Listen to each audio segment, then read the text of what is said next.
ಇವತ್ತು ಮುಳಬಾಗಿಲು ತಾಲೂಕಿನ ಇಸ್ಗೊಂಡ್ರಲ್ಲಿ ಗ್ರಾಮ ಪಂಚಾಯತಿ ವ್ಯಾಪ್ತಿಯ ಚಾಮರಹಳ್ಳಿ ಗ್ರಾಮದಲ್ಲಿ ಶಾಲಾ ಮಕ್ಕಳಿಗೆ ವಾಟರ್ ಫಿಲ್ಟರ್ ಮತ್ತು ಬ್ಯಾಗ್ಗಳನ್ನು ನಮ್ಮ ಸಮಾಜ ಸೇವಕರು, ಪತ್ರಕರ್ತರು, ದಾನಿಗಳು ಮತ್ತು ಉದ್ಯಮಿಗಳಾದಂಥ ನಮ್ಮ ಸಂಗೊಳ್ಳಿ ವೆಂಕಟೇಶ್ ಅವರು ಇವತ್ತು ವಿತರಣೆ ಮಾಡ್ತಾ ಇರೋದು ನಮ್ಮೆಲ್ರಿಗೂ ತುಂಬ ಸಂತೋಷಕರವಾದ ದಿನ. ಇವತ್ತು ನನಗೆ ತುಂಬ ಖುಷಿ, ಯಾಕಂದರೆ ಸರ್ಕಾರಿ ಶಾಲೆಗಳಂದರೆ ಬಡ ಮಕ್ಕಳೇ ಬರೋದು ಯಥೇಚ್ಛವಾಗಿ. ಅಂಥ ಬಡ ಮಕ್ಕಳಿಗೆ ಇವತ್ತು ಮನೋಭಾವದಿಂದ ನಾನೇನು ಒಂದು ಬಡ ಮಕ್ಕಳಿಗೊಂದು ಕಷ್ಟದಲ್ಲಿರ್ತಕ್ಕಂಥವ್ರಿಗೆ ನನ್ನ ಕೈಲಿ ಸಹಾಯ ಮಾಡಬೇಕಂತ ಇವತ್ತು ನಮ್ಮ ಸಂಗೊಳ್ಳಿ ವೆಂಕಟೇಶ್ ಬಂದಿರೋದು ನಮಗೆ ತುಂಬ ಸಂತೋಷ. ನಾನೊಂದು ಮಾತಾಡೋಕ್ಕೆ ಒಂದು ಇಷ್ಟಪಡ್ತೀನಿ. ಅವ್ರು ಹೆಂಗಂದರೆ ಬಡತನದಿಂದ ಬಂದಿರತಕ್ಕಂಥ ಸಂಗೊಳ್ಳಿ ವೆಂಕಟೇಶ್ ಅವರು ಕಷ್ಟ ಸುಖ ದುಃಖ ಏನಂತ ಅವರ ಅರಿವಿ ಮಾಡಿ ಇವತ್ತು ಸರ್ಕಾರಿ ಶಾಲೆಗಳಿಗೆ ಇವತ್ತು ಮಕ್ಕಳಿಗೆ ವಾಟರ್ ಫಿಲ್ಟ್ರು, ಬ್ಯಾಗ್ಗಳು ಮತ್ತು ಕುಡಿಯೋ ನೀರು ಬಾಟ್ಲು ಮತ್ತು ಸ್ವೀಟ್ ವಿತರಣೆ ಮಾಡ್ತಾ ಇದ್ದಾರೆ. ಇಲ್ಲೇ ಅಲ್ಲ, ಅವರು ಇದುವರೆಗೂ ನಮ್ಗೆ ಗೊತ್ತಿರೋ ಮಕ್ಕಳು ಒಂದು 50 ಶಾಲೆಗಳಲ್ಲಿ ಈ ಥರ ಸಹಾಯ ಮಾಡ್ತಾ ಇದ್ದಾರೆ ಮಕ್ಕಳಿಗೆ, ಬಡ ಮಕ್ಕಳಿಗೆ. ಅವರಲ್ಲಿ ಒಂದು 50 ಜನಕ್ಕೆ ಒಂದು ವರ್ಷಕ್ಕೆ ಒಬ್ಬ ಮಗುವಿಗೆ 1000 ರೂಪಾಯಿ ಅಂತ ಸ್ಕಾಲರ್ಶಿಪ್ ಕೂಡ ಕೊಡ್ತಾ ಇದ್ದಾರೆ. ಮೊನ್ನೆ ಸ್ಕಾಲರ್ಶಿಪ್ ಕೊಟ್ಟರು.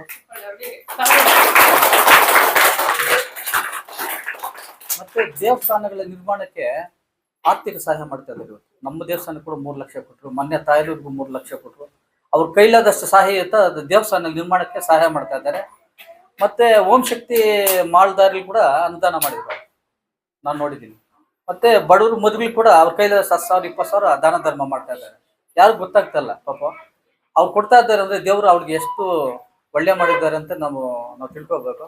ಅದೇ ರೀತಿಯಾಗಿ ನಾನು ಸಂಗೊಳ್ಳಿ ವೆಂಕಟೇಶ್ ಅವರು ರಿಕ್ವೆಸ್ಟ್ ಮಾಡೋದಿಷ್ಟೇ, ಇವತ್ತು ದೇವ್ರು ನಿಮಗೆ ಒಳ್ಳೇದು ಮಾಡಿದ್ದಾನೆ. ನೀವೇನು ಇವತ್ತು ದುಡಿಮೆ ಮಾಡ್ತಾ ಇದ್ದೀರಾ ಅದರಲ್ಲಿ ನೀವು ನನಗೆ ಗೊತ್ತಿರೋ ಮಕ್ಕಳು ಒಂದು 40% ದಾನ ಮಾಡ್ತಾ ಇದ್ದಾರೆ. ಆ ಬುದ್ಧಿ ಎಲ್ರಿಗೂ ಬರೋಲ್ಲ. ಹೇಳಿದ್ರು ಮೇಡಮ್ನವರು, 1000 ಕೋಟಿ 100 ಕೋಟಿ ಇರ್ಬೋದು, ಬಟ್ ಈ ಥರ ಬಡ ಬಗ್ಗರಿಗೆ ದಾನ ಧರ್ಮ ಮಾಡಬೇಕಂತ ಎಲ್ರಿಗೂ ಬರಲ್ಲ. ದೇವ್ರಿಗೇನೋ ಅವ್ರಿಗೆ ಒಂದು ಬುದ್ಧಿ ಕೊಟ್ಟಿದ್ದಾನೆ. ಇದು ಹಿಂಗೆ ನೀವು ಮುಂದುವರಿಸ್ಕೊಳ್ಳಿಕ್ಕೆ ಹೋಗ್ಬೇಕಂತೇಳಿ ನಾನು ಮನವಿ ಮಾಡಿದೆ. ಈಗ ನಾವು ಮನುಷ್ಯರು ಇವತ್ತು ಹುಟ್ಟಿದ್ವಿ, ನಾವು ಸಾಯ್ತೀವಿ, ಯಾರು ಏನು ಎತ್ಕೊಂಡು ಹೋಗಲ್ಲ. ನಾವು ಏನು ಸೇವೆ ಮಾಡ್ತೀವಿ ನೋಡಿ, ಅದೇ ನಾವು ನಿಮ್ಗೆ ನಿಲ್ಲೋದು. ನಿಮ್ಮ ಮಕ್ಕಳಿಗೆ, ನಿಮ್ಮ ಕುಟುಂಬದವರಿಗೆ ಆರೋಗ್ಯ ಭಾಗ್ಯ ಕೊಳ್ಳಿ. ನೀವು ಇದೇ ರೀತಿಯಾಗಿ ದಾನ ಧರ್ಮ ಮಾಡಬೇಕಂತೇಳಿ ನಿಮ್ಮಲ್ಲಿ ನಾನು ಮನವಿ ಮಾಡ್ತಾ ಈ 2 ಮಾತು ಮಾತಾಡೋಕ್ಕೆ ಅವಕಾಶ ಕೊಟ್ಟಿದ್ದಕ್ಕೆ ನಿಮ್ಮೆಲ್ರಿಗೂ ಧನ್ಯವಾದಗಳು ಹೇಳ್ತಾನೆ. ಮತ್ತೊಂದು ನಾನು ಒಂದು ಮಾತಾಡ್ತೀನಿ ಉಪಾಧ್ಯಾಯರಿಗೆ, ಇಲ್ಲಿ ಇರ್ತಕ್ಕಂಥ ಬಡ ಮಕ್ಕಳೇ ಬರೋದು. ನೀವು ಒಳ್ಳೆ ಶಿಕ್ಷಣ ಕೊಟ್ಟರೆ ಈಗ ನಿಮ್ಗೆ ಮಕ್ಕಳ ಭವಿಷ್ಯ ನಿಮ್ಮ ಕೈಯಲ್ಲಿದೆ.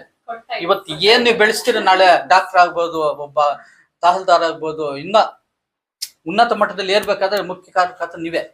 ಅದಕ್ಕೆ ನೀವು ಗುಣಮಟ್ಟ ಶಿಕ್ಷಣ ನೀಡಬೇಕು. ನಿಮ್ಮ ಮಕ್ಕಳನ್ನ ಉತ್ತಮವಾದಂಥ ಬೆಳೆಸ್ಬೇಕಂತೇಳಿ ನಾನು ನಿಮ್ಮೆಲ್ಲರೂ ಮಾಡ್ತಾ ಇದ್ದೀನಿ.